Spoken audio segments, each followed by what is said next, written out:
हमारे आसपास कई तरह के बैक्टीरिया मौजूद होते हैं। इनमें से कुछ हमारे लिए फायदेमंद होते हैं तो कुछ नुकसान भी हमें पहुंचाते हैं। लेकिन हाल ही में चीन के टियांगोंग स्पेस स्टेशन पर वैज्ञानिकों को एक ऐसा बैक्टीरिया मिला है जो बेहद रहस्यमयी है। इस खोज ने अंतरिक्ष यात्रियों की सेहत को लेकर गंभीर सवाल खड़े कर दिए हैं। आखिर ये बैक्टीरिया कहां से आया और क्या ये अंतरिक्ष में रहने वालों के लिए खतरा बन सकता है? सवाल तो है।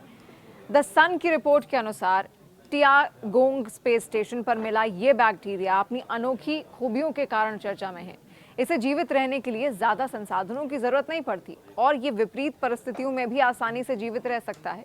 इस बैक्टीरिया का नाम है नोवोहबासिलम टियांगोगेसिस। शेंझो स्पेस बायोटेक्नोलॉजी ग्रुप और Beijing institute of space craft system engineering के वैज्ञानिकों का कहना है कि ये बैक्टीरिया टियांगोंग तक कैसे पहुंचा, यह अभी तक एक रहस्य बना हुआ है।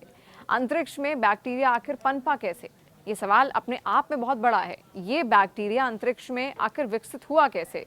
क्या ये पृथ्वी से किसी बीजाणु यानी कि स्पोर के रूप में वहां पर पहुंचा या फिर अंतरिक्ष स्टेशन के खास माहौल में ही इसका जन्म हो गया? वैज्ञानिकों के पास अभी इसका कोई ठोस जवाब नहीं है। हाल ही में माइक्रोबायोलॉजी जर्नल में प्रकाशित एक शोध के अनुसार ये नया बैक्टीरिया जिलेटिन को तोड़कर उससे नाइट्रोजन और कार्बन प्राप्त कर बन सकता है। यही खासियत इसे अनोखा बनाती है। इसकी वजह से ये बैक्टीरिया कठिन परिस्थितियों में भी अपने ऊपर एक मजबूत सुरक्षा कवच बना लेता है। कह सकते हैं एक तरीके से कि बैक्टीरिया अमर है। हैरान करने वाली बात यही है कि इस बैक्टीरिया की एक प्रजाति पृथ्वी पर भी मौजूद है जो कमजोर इम्यून सिस्टम वाले लोगों को सेप्सिस जैसी खतरनाक बीमारी फैला सकती है। पृथ्वी पर मौजूद इसकी प्रजाति अन्य चीजों को खासकर जीवित रहती है, लेकिन अंतरिक्ष में मिला ये बैक्टीरिया केवल जिलेटिन पर निर्भर है। इस नई ताकत और इसके रिश्तेदार की खतरनाक प्रकृति को देखकर वैज्ञानिक चिंतित हैं और कहीं ये अंतरिक्ष यात्रियों के लिए खतरा ना बन जाए, ये सवाल अब भी उठ रहे हैं। टियांगोंग स्पेस स्टेशन पर अंतरिक्ष यात्री नियमित रूप से सतहों को सैनिटाइज करते हैं और बैक्टीरिया पर कड़ी नजर रखते हैं।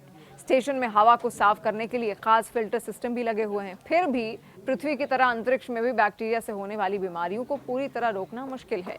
अब एंटियागोनेसिस बैक्टीरिया को लेकर सवाल ये भी है कि क्या ये नई मुसीबत खड़ी करेगा या ये सिर्फ एक अनोखी वैज्ञानिक खोज ही है? इसका जवाब धीरे धीरे अब सामने आएगा।